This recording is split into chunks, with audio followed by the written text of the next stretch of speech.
पवन दास भगत जी, मैं आपको बहुत बार फ़ोन कर चुका, लेकिन आपका फ़ोन नहीं मेरे कॉन्टैक्ट हो सका।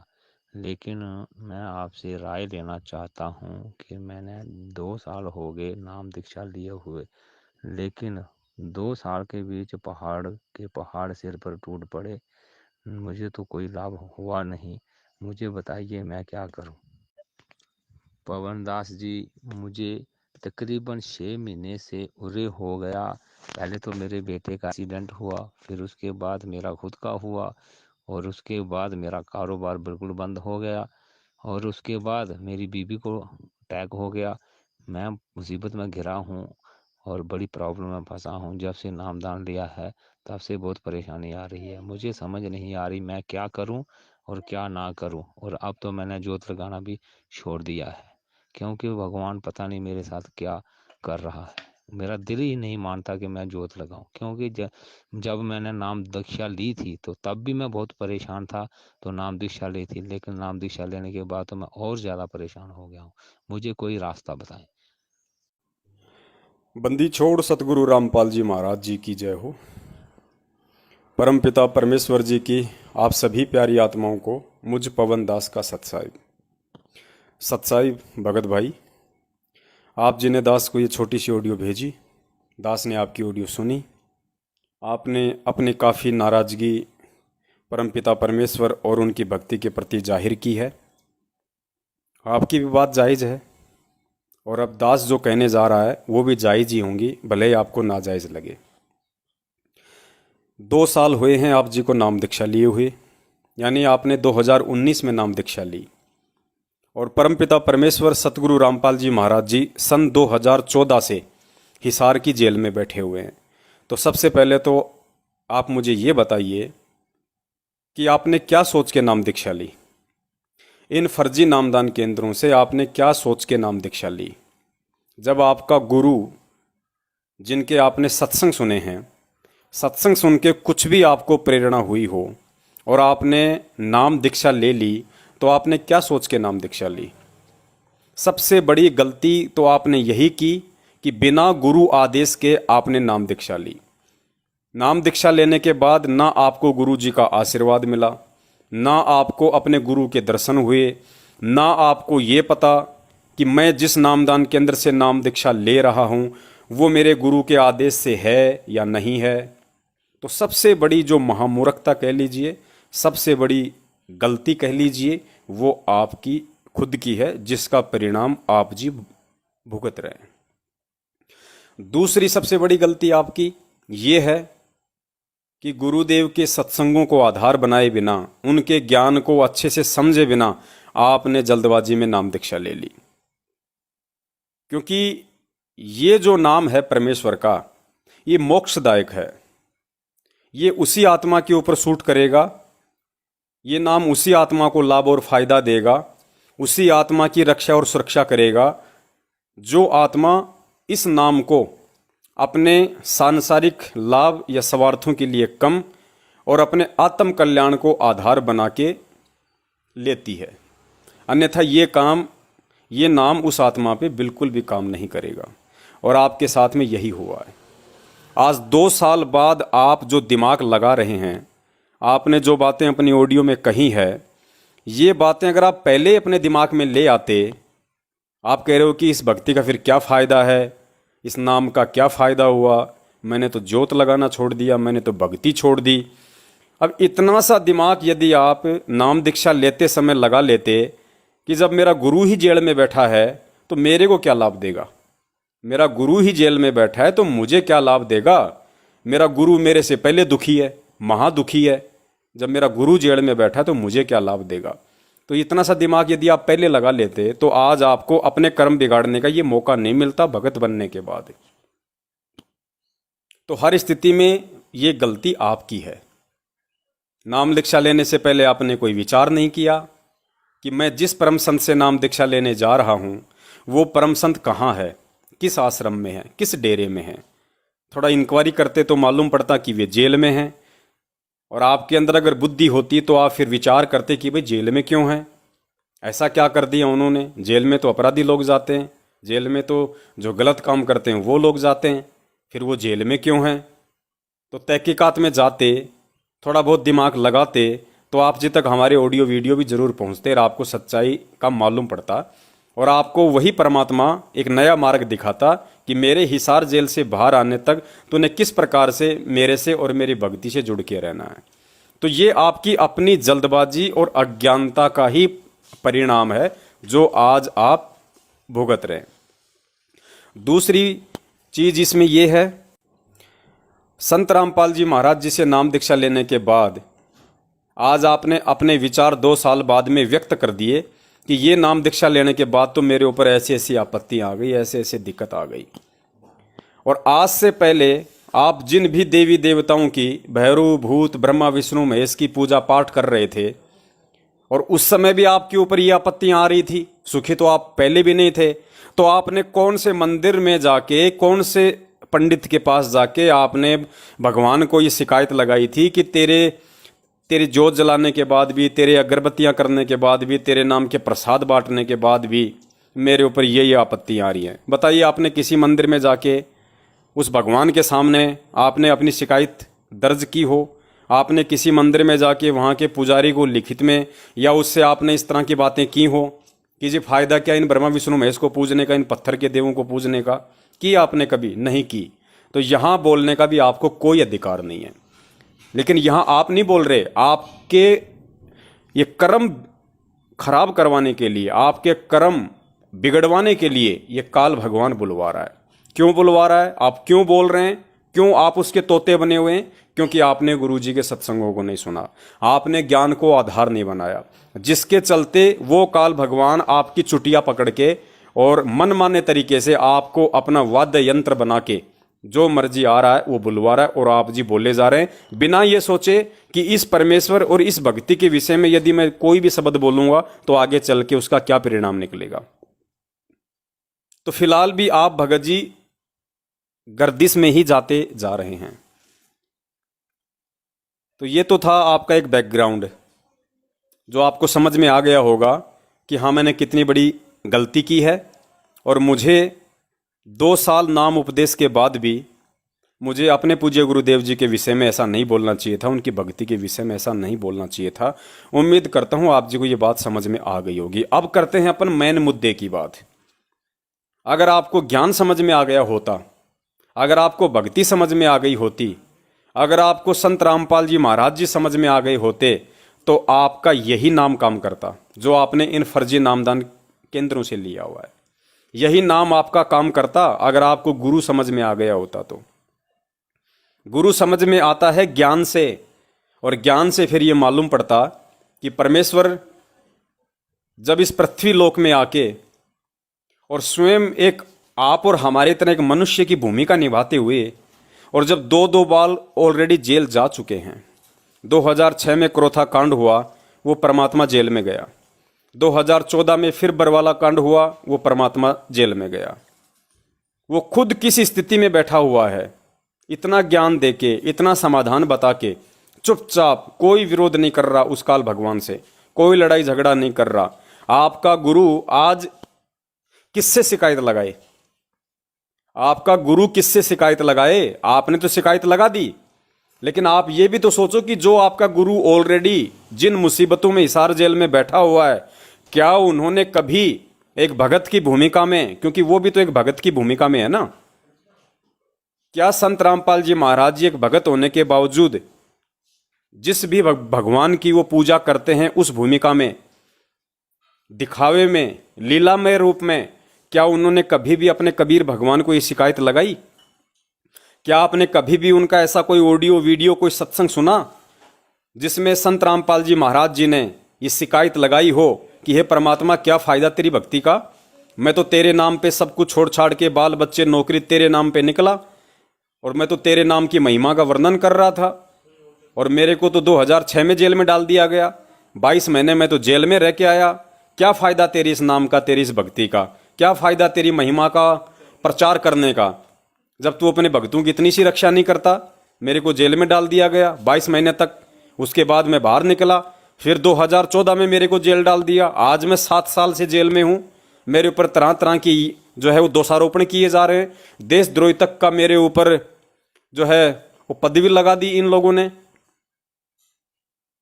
पुलिस वालों से मेरा रिमांड हुआ है, मेरे ऊपर झूठे इल्जाम लगा दिए, दुनिया मेरी निंदा कर रही है, कोई मुझे गुंडा कहता है, कोई मुझे भुंडा कहता है।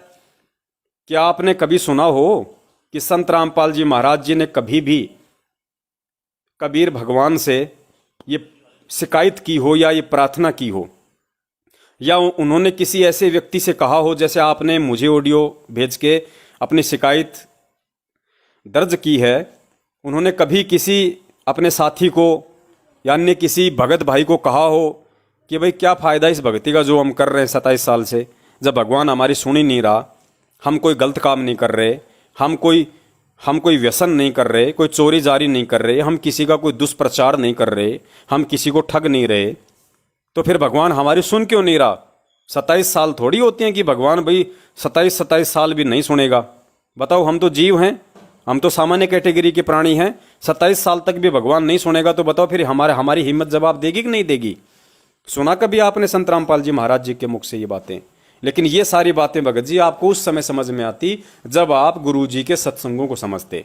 सत्संगों से फिर आपको गुरु समझ में आता, गुरु से फिर आपको भक्ति समझ में आती, और भक्ति मर्यादा में रह के करते तो आपको उस परमात्मा का मिशन समझ में आता। और फिर आपके दिमाग में ये बातें आती, जब भी काल भगवान आपको तोड़ने का प्रयास करता, वो कोशिश करता आपका एक्सीडेंट करके, या आपके बच्चे का एक्सीडेंट करके, या आपकी पत्नी को बीमार करके, या आपके काम धंधे को ठप करके, जब वो काल भगवान आपको तोड़ने की कोशिश करता तो आपकी आंखों के सामने अपने गुरुदेव का जो एक जीवन लीला है, उन्होंने जिन मुसीबतों में जो संघर्ष किया और जो आज कर रहे हैं, जिन परिस्थितियों में कर रहे हैं, आपकी आंखों के सामने वो चित्रण वो फिल्म की तरह चल पड़ता और आपको हिम्मत मिलती, और साथ में उस परमात्मा की वाणियां आपकी आंखों के सामने घूमती कि नाम सहित बेवतन भला जो दर दर मांगे भीखा, और क्या हुआ छत्र की छाया चाले यो राजपाट धेली का। कि रे मेरे ऊपर तो क्या आपत्ति आ गई, मेरे ऊपर कौन से पहाड़ टूट गए? अरे मेरा बच्चा ही तो एक्सीडेंट हुआ है, कोई बात नहीं, मरा तो नहीं। अरे मैं ही तो एक्सीडेंट हुआ हूं, जिंदा तो हूं, मरा तो नहीं। मेरी पत्नी बीमारी तो हुई है, दुनिया में लाखों करोड़ों लोग बीमार हैं, हॉस्पिटल भरे पड़े हैं, क्या हो गया भाई? मानव शरीर है, 36 प्रकार के जोड़ हैं, 5 तत्व का शरीर है, हाड़ मांस लहू खून गुदा पता नहीं क्या क्या इसके अंदर रोग भरा हुआ है। ये शरीर तो बना ही बीमारी के लिए है। गुरुजी ने कितनी बार कहा कि ये तन विष की बेलड़ी, गुरु अमृत की खान, शीश दिए जो गुरु मिले तो भी सस्ता जान। तो भगत जी आपकी आत्मा को शांति मिलती, आपको धैर्य मिलता, यदि आप सत्संगों को आधार बना के भक्ति मार्ग से जुड़ते तो फिर आपको मालूम पड़ता कि मंसूर ने तो इस परमात्मा और इस भक्ति के लिए अपने हाथ पैर अपनी गर्दन सब कुछ कटवा लिया। ईसा मसीह ने उस परमात्मा की प्राप्ति के लिए वो क्रूस पे चढ़ गया, उसके शरीर में कीलें ठोकी गई। आपको मालूम पड़ता कि मीराबाई ने किन परिस्थितियों में एक औरत होने के बावजूद और राजपूत परिवार में जन्म लेने के बावजूद आज से 600 वर्ष पहले कितना बड़ा उसने संघर्ष किया। आपको हिम्मत मिलती, आपको फिर प्रेरणा मिलती, और आपको मालूम पड़ता, और आप उस परमात्मा के विषय में ऐसी शिकायतें ना करके कि क्या फायदा हुआ मेरे को इस भक्ति से, क्या फायदा हुआ मेरे को, मेरा काम धंधा ठप हो गया, मेरा परिवार उजड़ गया, मेरी पत्नी बीमार हो गई, मैं एक्सीडेंट हो गया, मैंने जोत लगाना छोड़ दिया, मेरी इच्छा ही नहीं करती। अगर ज्ञान होता तो फिर आपको इन चीजों का मालूम पड़ता और आप अपने परमात्मा से ये प्रार्थना करते बजाय शिकायत लगाने के कि हे परमपिता परमेश्वर, मेरे पूज्य गुरुदेव, ये दास आपके ज्ञान को आधार बना के आपसे जुड़ा है, दास आपको पहचान चुका है परमेश्वर। यहां तो बात केवल छोटे से एक्सीडेंट की है, एक छोटी सी एक बीमारी की है। परमात्मा, यदि आप चाहो तो दास के खून का कतरा कतरा अपने चरणों में न्योछावर करवा देना। आप जितने चाहो उतने मर्जी इस दास के ऊपर संकट लाद दो, और परमात्मा मुझे पता है आप अपने बच्चों को कभी संकटों में देखना नहीं चाहते। ये तो मुझ नीच के ही ना जाने कौन से जन्म के, कौन से दुष्कर्म के ये कुकर्म हैं जिनकी सजा भी आप परमात्मा थोड़ी बहुत उसमें टाल रहे हो, क्योंकि आप ही की वाणी है कि संत शरण में आने से आई टले बला, जय मस्तक में सूली हो व कांटे में टल जा। अगर फांसी टूटनी हो तो परमात्मा आप अपने बच्चे को जो है उसका हाथ काट के छोड़ दोगे, उसका पैर कटवा के छोड़ दोगे, ताकि कम से कम उसका जीवन शेष बचा रहे भक्ति के लिए। तो परमेश्वर, ये जो दुख मेरे ऊपर आ रहे हैं आज, जो परेशानियां जो मेरे परिवार के ऊपर आ रही हैं, हे परमात्मा, आपके ज्ञान आधार से मैं भली भांति समझ सकता हूं इन चीजों को कि परमात्मा आज मेरा जीवन शेष नहीं था। परमात्मा, यदि मैं आपसे 2 साल पहले नहीं जुड़ता तो मेरा जीवन शेष नहीं था, मेरा परिवार बेमौत मरना था, मेरा परिवार अकाल मौत मरना था। लेकिन परमात्मा, आपने इस तुच्छ जीव को, इस नीच को अपनी भक्ति से जोड़े रखने के लिए, ये राम नाम की कमाई के लिए, परमात्मा आपने खाली एक्सीडेंट करके छोड़ दिया। आपने खाली थोड़ी बहुत ये बीमारी लगा रखी है, क्योंकि आप ही की वाणी है कि दुख में सुमरण सब करे, सुख में करे न कोई, जय कोई सुख में सुमरण करे तो दुख काहे को होई। और परमात्मा कहते हैं कि सुख के माथे पत्थर पड़ो जो नाम हृदय से जाए, और बलिहारी उस दुख पे जो पल पल नाम रटाए। कि हे परमेश्वर, आप ही की वाणी है, आप ही सत्संगों में हमें समझाते हैं कि परमात्मा, इस दास को इतना सुखी भी ना कर देना कि दास आपके चरणों से दूर हो जाए। परमात्मा, थोड़ा बहुत दुख दर्द अपने दास को आप जी दिए रखना। इस दास को 2 टाइम की रोटी चाहिए परमात्मा, सिर्फ इस शरीर के लिए, क्योंकि इस शरीर से मैं भक्ति कर पाऊंगा, इससे ज्यादा मुझे कोई चाहत नहीं है। तो भगत जी, 2 टाइम की रोटी तो आज भी आपको मिल रही है, 2 टाइम की रोटी तो आपको पहले भी मिल रही थी, जब ये परमात्मा आपकी शरण में नहीं, जब आप इस परमात्मा की शरण में नहीं थे। तो फिर शिकायत किससे की जा रही है, क्यों की जा रही है? अब आप समझ सकते हैं इन चीजों को। ये हमारी नादानी है, ये हमारी मूर्खता है, ये सत्संग ना सुन पाने की हमारी सबसे बड़ी ये कमजोरी है। देखा देखी में कहीं भी जाके नाम दीक्षा लेने की हमारी सबसे बड़ी ये कमजोरी है। फिर क्या हमने सत्संग सुने इस परमात्मा के? क्या हम इस परमात्मा के जीवन से सीख ले रहे हैं? कि क्या सीख रहे हैं हम? क्या सीखा हमने संत रामपाल जी महाराज जी के जीवन चरित्र से? वो 27 साल से क्या क्या संघर्ष कर रहे हैं, कैसी कैसी उन्होंने यातनाएं सहन की हैं, आज वो किन परिस्थितियों में हैं, और फिर भी आप उन्हीं से शिकायत लगा रहे हैं छोटी मोटी प्रॉब्लम्स के लिए। अरे इस भगवान की शरण में आने के बाद तो अगर मर भी जाए तो भी मरते मरते भी परमात्मा से यही प्रार्थना कर, यही हमारी यही प्रार्थना होनी चाहिए कि परमात्मा, ये दास तो धन्य हो गया, ये कोई स्टील की बॉडी तो है नहीं, परमात्मा कोई अमर तो है नहीं जो मैं सदा रहूंगा यहाँ पे। आज नहीं तो परमात्मा 10 साल बाद मरना था, 20 साल बाद मरना था। परमात्मा, तेरे चरणों में आके मरा हूं, तेरे से नाम लेके मरा हूं, तेरे सत्संग सुनते सुनते मैं ये सांसें छोड़ रहा हूं।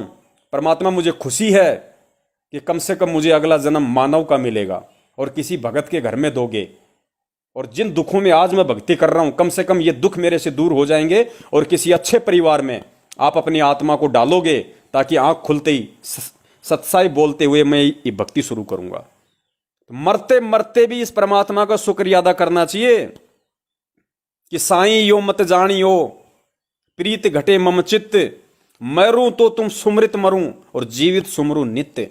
क्यों नित्य नियम पढ़ाते हैं हमें गुरुजी? किस लिए दी थी आपको नाम दीक्षा के समय वो छोटी सी पुस्तक 3 समय की आरती की?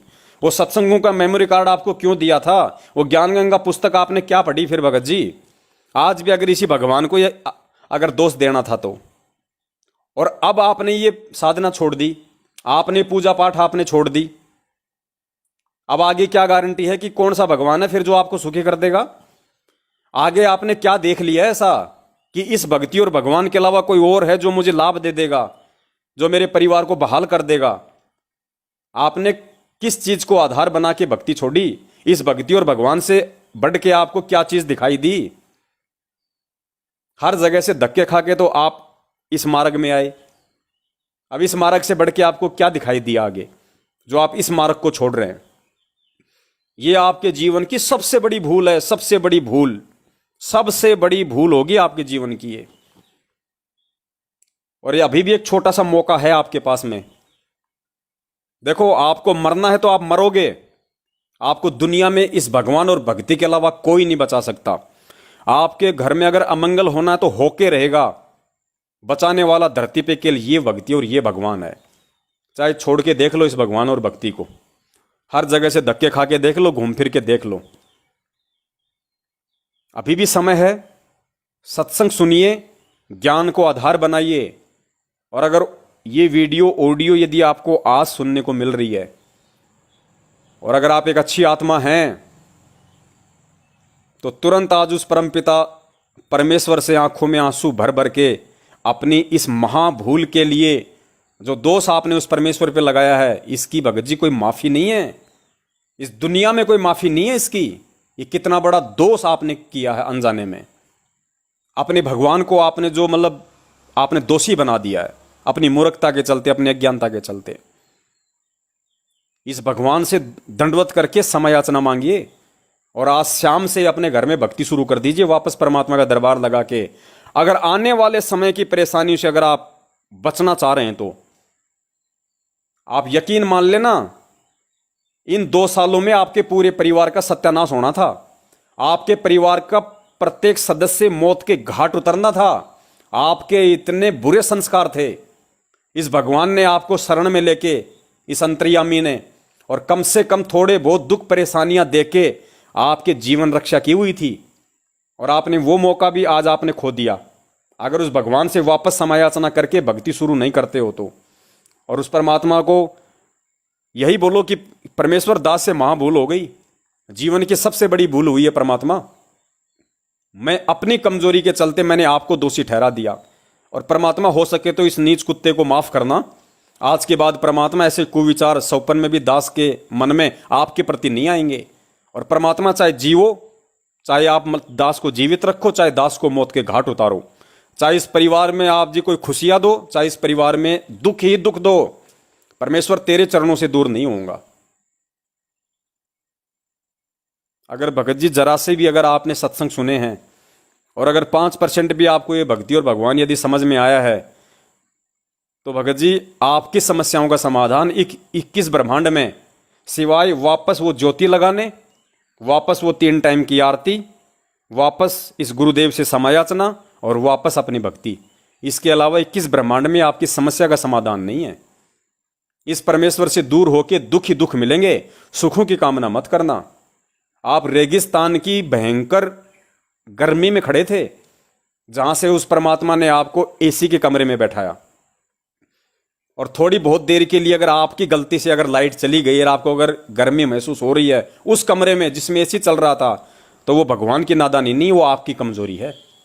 आपने इन 2 वर्षों में कितनी बार आपने गलतियां की होंगी, दास अच्छे से बता सकता है, क्योंकि आपके ज्ञान आधार को देखते हुए, आपके इन लफ्जों को देखते हुए आपने हर घंटे एक नई गलती की है।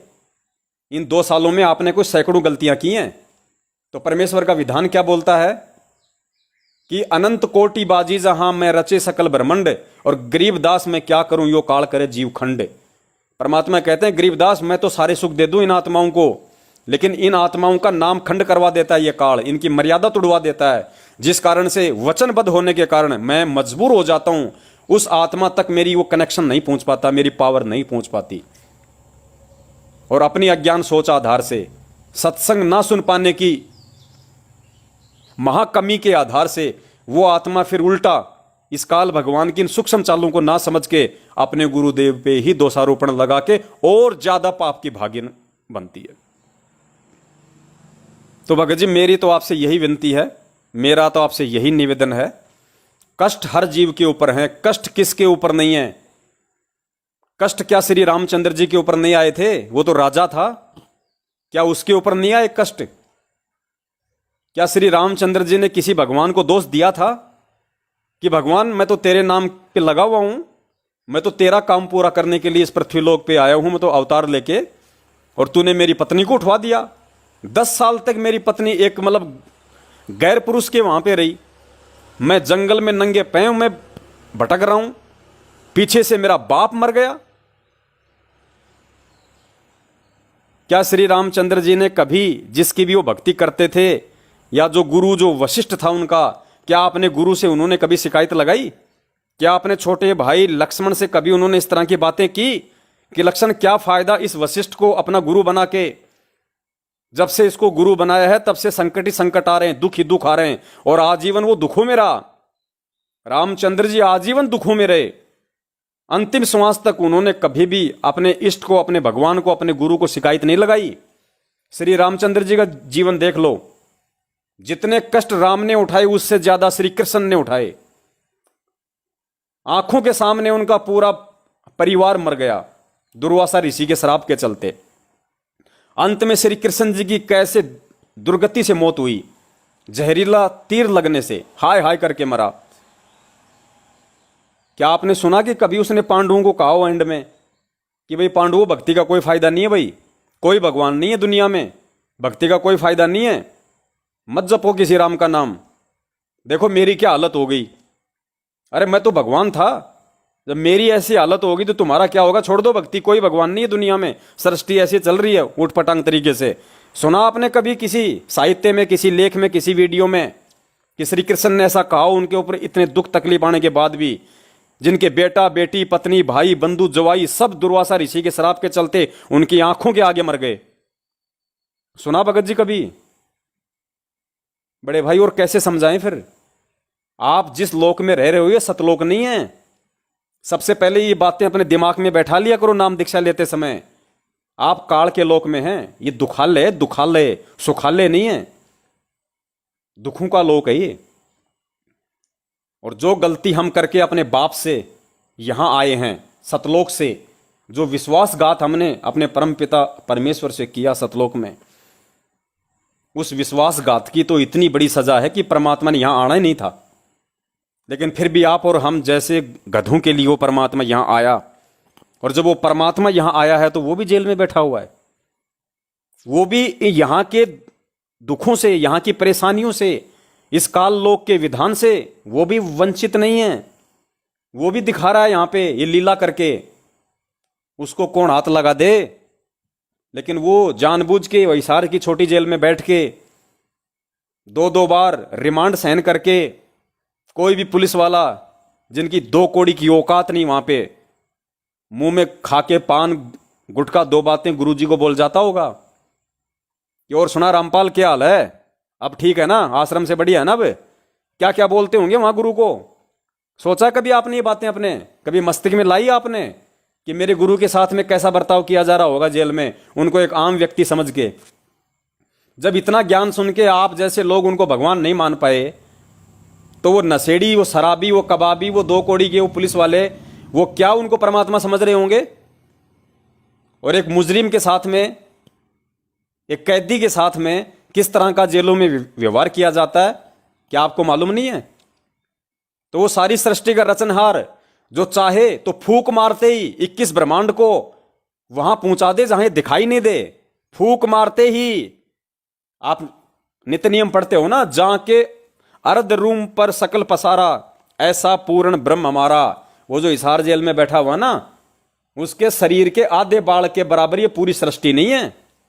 और वो वहां पे 2 कौड़ी के पुलिस वालों से तरह तरह की बातें सुनता है, और फिर भी नीची गर्दन करके बैठा रहता है कि मेरे बच्चे हैं। इस काल ने इन सबको भ्रमित कर रखा, भांग पिला रखी है अज्ञानता की। अरे वो तो बोल सकते हैं, लेकिन आपको किसने अधिकार दिया भगत जी ये सारी बातें बोलने की जो आपने अपनी ऑडियो में बोली हैं? और कौन है फिर भगवान धरती पे जो आपको सुख दे देगा, जो आपको राजा बना देगा? है कोई ऐसा? अगर था तो फिर इस परमात्मा की शरण में आने की क्या जरूरत थी आपकी? आप सबसे पहले उसी की खोज कर लेते, उसी के चरणों में चले जाते। दुनिया भर के संत महंत डेरे हैं यहाँ पे, आप पहले वहीं ट्राई कर लेता ना। यहां तो लास्ट में आना था, ये तो अंतिम स्थान है भाई। जब कहीं कोई ठोर ठिकाना इस जीव को नहीं मिलता है तब रो पीट के यहां आता है वो। तो ये तो एक लास्ट ऑप्शन था आपके पास में, पहले क्यों आ गए भाई आप जल्दबाजी में? सत्संग सुन लेते ना, आपको मालूम पड़ जाता ना, और भक्तों से बातचीत कर लेते, भाई तेरे को क्या लाभ हुआ, तेरे को क्या नहीं हुआ। तो बड़े भाई ये दुखालय है, दुखों का लोक है। यहां कोई गारंटी नहीं है कि आपको सुख मिलेगा। और नाम दीक्षा देते समय गुरुजी ने आपको ना ही कोई गारंटी दी थी कि मैं गारंटी देता हूं कि तेरे को 100% मैं सुख दूंगा, या तेरा कोई एक्सीडेंट नहीं होगा, या तेरे बेटे का एक्सीडेंट नहीं होगा, तेरे घर में कोई अमंगल नहीं होगा। दी थी क्या गारंटी? कोई फार्म आपसे भरवाया था क्या? गुरुजी ने साइन किए थे क्या? ये भक्ति ज्ञान आधार की है। जिसको ज्ञान समझ में आएगा वो इस मार्ग पे टिकेगा, और एंड में वही सारे सुख भोगेगा, वही दुनिया के सारे सुख भोगेगा। जो सुख होते हैं यहाँ के उन्हीं भक्तों को मिलेंगे। आज जिसको इस भक्ति मार्ग पे जितने दुख, जितने कष्ट, जितनी परेशानियां मिल रही हैं, उससे कहीं ज्यादा आने वाले समय में उस आत्मा को जब ये ज्ञान परिपूर्ण हो जाएगा, उसकी आस्था इस गंदे लोग के सारे सुखों से हट जाएगी, फिर देखना वो परमात्मा राजा बना देगा, यहां का राजा, सुख भी उसी को देगा। लेकिन भैया यहां कुछ प्राप्त करने के लिए पहले बहुत कुछ खोना पड़ता है। एक बच्चा आईएएस या कलेक्टर ऐसे नहीं बन जाता, उसको रात दिन आंखें फाड़ फाड़ के उसको पढ़ाई करनी पड़ती है, होमवर्क करने पड़ते हैं। हजारों की संख्या में वो अपने स्कूल के जीवन काल में मुर्गा बन बन के अपने पिछवाड़े पे मास्टर के डंडे खाता है, लात घूंसे खाता है, थप्पड़ खाता है। और वो थप्पड़ खा खा के, लात घूंसे खा खा के भी अगर वो स्कूल जाना नहीं छोड़ता है, डिसिप्लिन में रहना नहीं छोड़ता है, तब वो बच्चा कहीं जाके आगे सफल होता है। और वो लात घुसा मारने वाला मास्टर, वो थप्पड़ मारने वाला मास्टर जब उसको स्कूल में एडमिशन देता है ना, तो फार्म पे ये गारंटी भी नहीं देता है कि मेरी स्कूल में अगर तू पढ़ाई करेगा तो तू बहुत बड़ा कोई अधिकारी बन जाएगा, मैं गारंटी देता हूं कि तू सरकारी नौकरी लग जाएगा।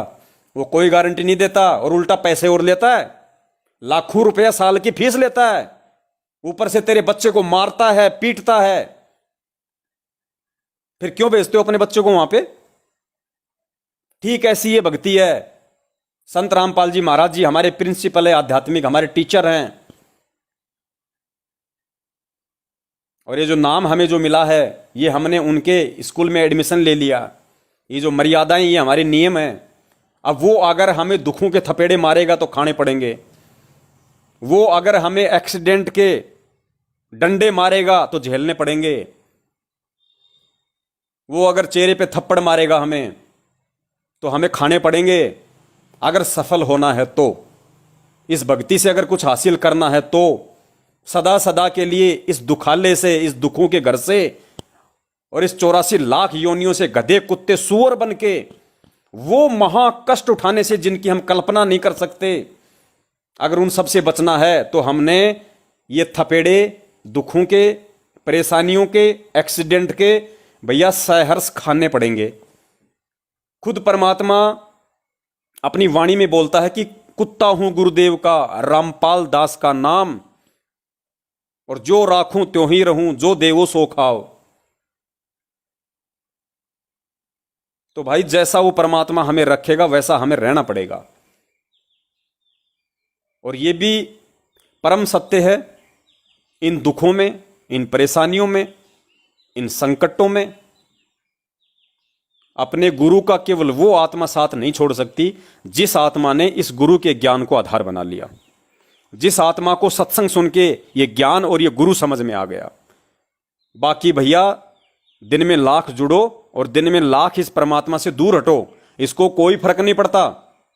इसके सतलोक में कोई हड़ताल नहीं चल रही कि मजदूरों ने काम करना बंद कर दिया और वो परमात्मा अपनी फैक्ट्री चालू करने के लिए मजदूरों के लिए इस पृथ्वीलोक पे आया हो कि भाई तुम चलो और जाके, मेरा काम ठप पड़ा है, मजदूरों ने हड़ताल कर दी, तुम जाके काम को ज्वाइन करो। परमात्मा कहते हैं शीश उपाड़े भूई धरे, ऊपर मचके पांव, कबीर का घर शिखर में तेरी गरज पड़े तो आओ। गुरुदेव कहते हैं नालायक, अगर तू अपने हाथ से अपना शीश उखाड़ के और अपने खुद के पैर के नीचे रख के अगर सतलोक चलने की भीख मांगे तो भी मैं तेरी तरफ थूकूं नहीं। लेकिन शुक्र मना ये कलयुग की बिचली पीढ़ी में तेरे किसी संस्कार वश और इतनी आसानी से, इतनी सहजता से, इतनी सरलता से मैंने तेरे ऊपर दया कर दी, मेहर कर दी, अपनी शरण में ले लिया। इस 8 अरब की जनसंख्या में से तुम मुट्ठी भर भी नहीं हो, मुट्ठी भर भी 20 लाख की संगत है टोटल आज तक। और 8 अरब की जनसंख्या में 20 लाख तो दिखाई भी नहीं देते, और उनमें आप जैसों का नंबर आ जाना ये सौभाग्य की बात है। और नंबर आने के बाद फिर अपने गुरुदेव से इस प्रकार की शिकायत लगाना यह महादुर्भाग्य की बात है। भगत जी बहुत सारी बातें हैं, इतना समय नहीं है दास के पास में, और कहते हैं समझदार को संकेत ही काफी होता है।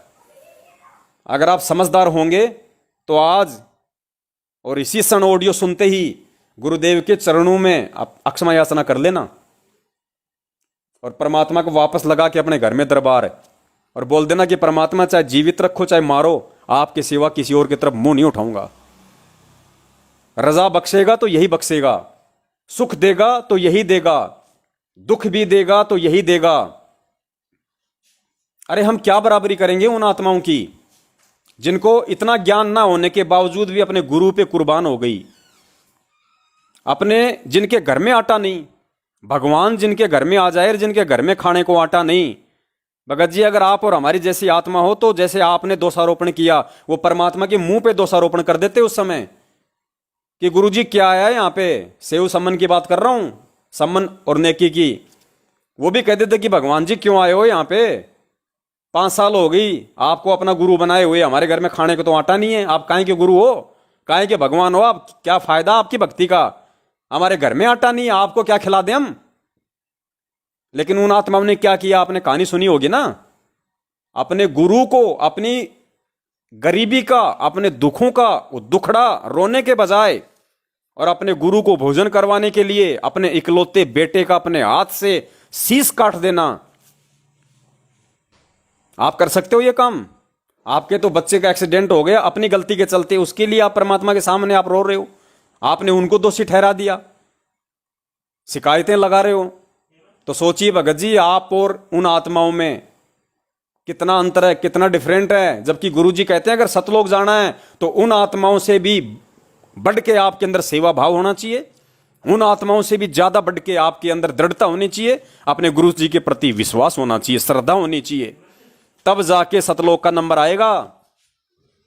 और उन आत्माओं ने जब इतनी दृढ़ता दिखाई तो गुरु जी ने क्या कहा, सेऊ और उसकी मां को तो परमात्मा ने पार कर दिया, और जो संबंध था जिसने इतनी बड़ी कुर्बानी दी, परमात्मा ने उसी जन्म में, जिसके घर में खाने को दाने नहीं थे, उसको दिल्ली का 1 नंबर का सेठ बना दिया, 1 नंबर का सेठ। परमात्मा ने किसी को पैसा देने के लिए उसको नौकरी लगाने की जरूरत नहीं है। जिस झोपड़ी में वो रहता था, परमात्मा ने उसी झोपड़ी के नीचे हीरे मोती लाल की खान जब खुदाई की तो हीरे मोती लाल मिले उसको वहां पे। और फिर अगले जन्म में उसी सम्मन को नौशेरवा का बादशाह, जिसके 80 गंज सोना था, 80 गंज खजाना, फिर उससे अगले जन्म में उसी सम्मन को इराक में बलक बुखारे का बादशाह बना दिया, अब्राहम सुल्तान। क्यों बना वो इतना सब कुछ, इतनी धन संपदा? बलक बुखारे का बादशाह के जीवन में जब वो था तो गुरुजी कहते कि देवताओं का राजा इंद्र भी उसकी शानो शौकत को देख के नीची गर्दन कर लेता था कि इतने ठाट बाट तो मेरे भी नहीं जो बलक बुखारे के बादशाह के हैं। वो उस कुर्बानी के चलते जो उसने अपने हाथ से अपने गुरुदेव की सेवा के लिए अपने इकलौते पुत्र का शीश काट दिया था, क्या आप वो कर सकते हैं? आज आपका बेटा एक्सीडेंट हो गया, आपने गुरुजी को इतनी शिकायतें कर दी, आपने भगवान और भक्ति को ही गलत साबित कर दिया, आपने जोत लगाना छोड़ दी कि मेरा तो मन नहीं लग रहा। ये मन सिर्फ भगत जी सत्संगों की कमी से नहीं लग रहा, ज्ञान ना समझ पाने की कमी से नहीं लग रहा। 2 साल हो गई आपको नाम दीक्षा लिए हुए, चलो मानते हैं 6 महीने तक आपको नहीं पता चला होगा क्या सही है क्या गलत है, लेकिन ऐसा नहीं हो सकता इस वैज्ञानिक युग में, इस मोबाइल के युग में, कि 6 महीने के बाद में आपको हम सत्सेवकों के बारे में मालूम ही नहीं पड़ा कि हम लोग क्या भोग रहे हैं, हम क्या बता रहे हैं।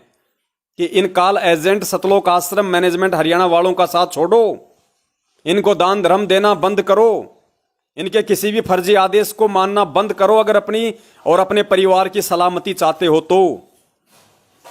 तो भगत जी इस भक्ति और भगवान के अलावा चाहे कहीं चले जाना, अगर आपकी इच्छा हो तो कोई रोकने वाला नहीं आपको, और कहीं दुनिया में कोई सहारा नहीं है। और आने वाले समय में जो युग परिवर्तन का है, लाशों के ढेर लगेंगे दुनिया में, लाशों के ढेर कोई उठाने वाला नहीं मिलेगा। उस समय भी आपको घूम फिर के यहीं आना पड़ेगा। इस दरबार के अलावा और कोई दरबार नहीं है इस दुनिया में। परमेश्वर कहते हैं द्वार धनी के पड़ा रहे चाहे धक्के धनी के खाए, 100 काल झकझोल ही पर द्वार छोड़ ना जाए। ये द्वार हर कीमत पे छोड़ना नहीं है। अगर आप भगत हो तो, अगर आपको ज्ञान समझ में आया है तो इस परमात्मा के चरणों के अलावा दुनिया में कहीं कोई सुख शांति नहीं मिलने वाली आने वाले समय में। आज ये जितने भी लोग जो अपनी नादानी के चलते दूसरे संत और पंथों में जा रहे हैं, अपनी नादानी के चलते और मैनेजमेंट के कुकर्मों का दोष उस परमात्मा के सिर पे रखते हुए जो इस भक्ति मार्ग को छोड़ रहे हैं, युग परिवर्तन के समय में जब इनके सिर पे काड़ नंगा नाच खेलेगा, तलवार लटकी दिखाई देगी इनको, ये वापस दौड़ के इधर ही आएंगे, इधर ही। और फिर उस समय उस परमात्मा की मर्जी, वो आपकी रक्षा करे तो करे, नहीं तो ना करे। क्योंकि जो दुख और संकटों में जो परमेश्वर का साथ छोड़ दे, परमेश्वर उस आत्मा की तरफ फिर आगे चल के इतना ध्यान नहीं देता, भले ही वो आत्मा कितना रोए, कितना ही वो गिड़गिड़ाए। तो आपके पास एक मौका है। परमेश्वर कहते हैं समझा है तो सिर दर पाओ, न बहुर न हुरे ऐसा दाव। अगर समझ में कुछ आया हो तो आज ही परमात्मा को दृढ़ करके समय याचना करके भक्ति घर में शुरू कर दो और सच्चे दिल से, सच्ची आत्मा से उस परमात्मा से पुकार करो कि परमात्मा ठीक है, जैसा रखोगे वैसा रहेंगे, लेकिन मालिक इतनी सी विनती है कि थोड़ा बहुत परमात्मा इतनी तो राहत मिले कि कम से कम हम आपकी भक्ति कर सकें। आपकी भक्ति में तो हमें किसी प्रकार की कोई मानसिक टेंशन ना हो।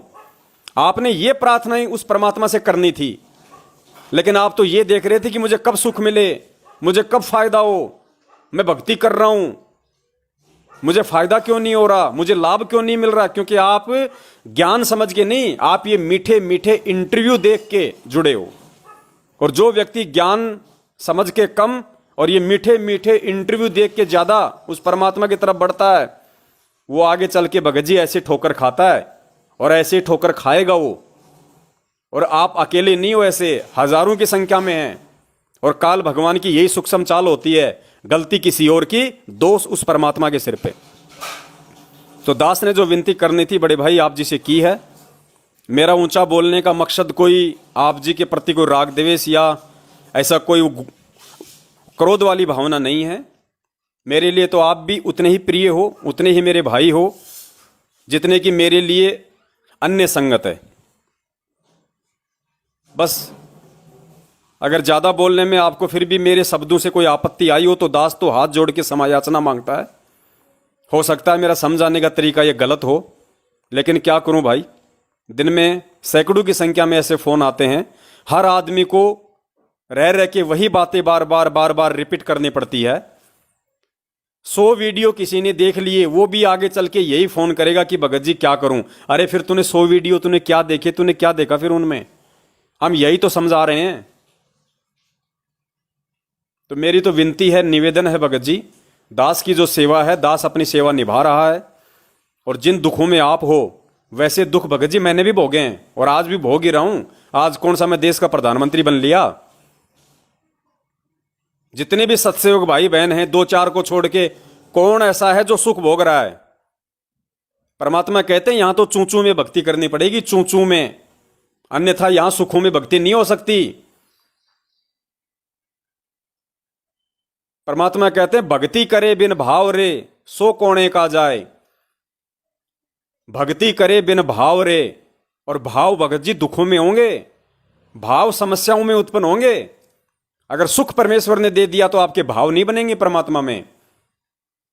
आपके अंदर वो श्रद्धा, वो लगन इस भगवान और भक्ति के प्रति नहीं बनेगी। आपके मन में वो पीड़ा नहीं उठेगी, उस परमेश्वर की वैसी याद नहीं आएगी। अगर आपको परमेश्वर ने सुख दे दिए तो दुख में जीव परमात्मा के निकट रहता है, बार बार उसका स्मरण करता है, उसको याद करता है, उससे प्रार्थना करता है। तो ये दुख तो आपको परमात्मा की तरफ से प्रसाद समझना चाहिए था, लेकिन सत्संग ना समझ पाने की वजह से आप इन्हीं दुखों के चलते आपने उस परमात्मा को दोषी बना दिया। अब आपके पास में समय याचना और वापस इस भक्ति को अपनाने के दुनिया में दूसरा कोई स्टैंड नहीं है भगत जी। भले आप अपनी मर्जी पूरी कर लो, एक बार आप देख लो, भरम लो, भटक लो। अगर इससे बढ़ के कोई और भगवान हो तो जो आपको लाभ दे दे, आपको सुख दे दे। बस दास की तो यही विनती थी। बाकी तो आपकी अपनी सोच और समझ के ऊपर निर्भर करेगा कि आप जी इस भक्ति को अपनाना चाहेंगे या फिर आप जी इस भक्ति से पूर्णतया दूर हटना चाहेंगे। सत साहेब, जय हो बंदी छोड़ की। बंदी छोड़ सतगुरु रामपाल जी महाराज की जय हो।